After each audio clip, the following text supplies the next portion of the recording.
So as you can see there, it shows you can actually just click on that, and then you can just go ahead and start playing your instrument right along with it. And if you need the chord charts for it, they are all the way down here. Sometimes they're in different places on this list because I do believe it's in alphabetical order, but you'll find your chord charts down here. This song's in the key of A, so if you click on it, it takes a minute to load because it's all on the cloud, but you've got your chord chart really nicely printed up there. You can actually print these if you want, and I always include the capo keys for guitarists in case you want to not play in the original key. You might want to play in G or something that sounds a little nicer with your capo. So anyway, there you go with the song files and the chord charts. Yeah, use this as much as you want. One of the other things I'd like to share with you is when you're in the Plans tab, you can scroll down, you can actually see who is on the team that week. So if you click on it, I'll expand this so you can see a little better.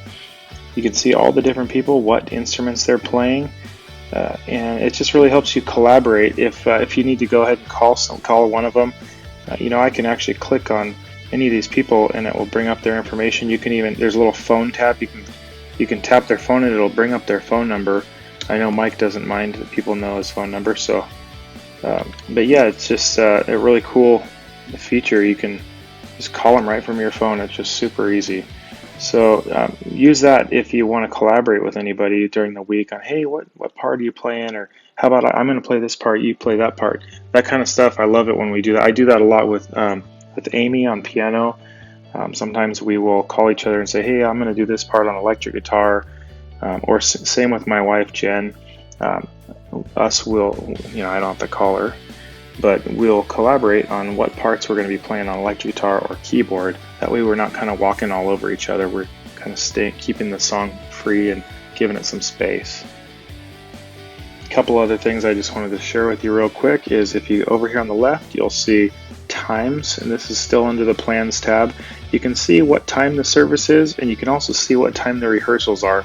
So you'll see service starts at 10 o'clock and on Sunday, and then rehearsal times are Wednesday rehearsal. Oh, and I can't see it, so I'm just going to go ahead and click on it, and it'll show me all the details. It's 6:30 to 8:30 on Wednesday, so you can look at that. Same with Sunday morning sound check. It shows you what time to get there for sound check, which is 8:30, and yeah, so I really like that feature. And we're also going to go over just real quick here to songs. The songs tab, this is just basically shows you all the songs that we have in our entire library right now, which we will be adding and getting a little bit bigger library soon, but we're just kind of building this right now. Another really great resource in here is under the songs tab. Go ahead and click on songs and you see all the songs. It's the very first one. It says Hilltop Worship Resources, and I just put a number 1 by it so that it would be the first one, easy for you guys to find. Go ahead and click on that. It's not actually a song, but it was the best place I could find to put something. Because I'm an admin, my screen may look a little different, but if you go to default arrangement and then you click on, you see all the keys, tags. This is really for songs, but if you go to files, the right hand one, you'll see all these different files over here on the side. And what these are is different videos and guides that I've put in here. I think most of these are videos, but we've got down here synth, disruptive playing during prayer. It's basically a video on like what not to do if you're a synth player, and what would be maybe overplaying. I'll just give you an example here. In-ear monitor mixing tips. If you click on that, it basically is going to open up a YouTube video of how to get a good in-ear monitor mix. And so I won't actually make you watch it right now, but this guy has some really great practical tips on how to mix your in-ear monitors. So that's just such a cool resource. Some of the other things that are in here are, I've got some electric guitar patches that you can download if you have a Line 6 Helix pedal, or just like kind of just some nice guitar sounds.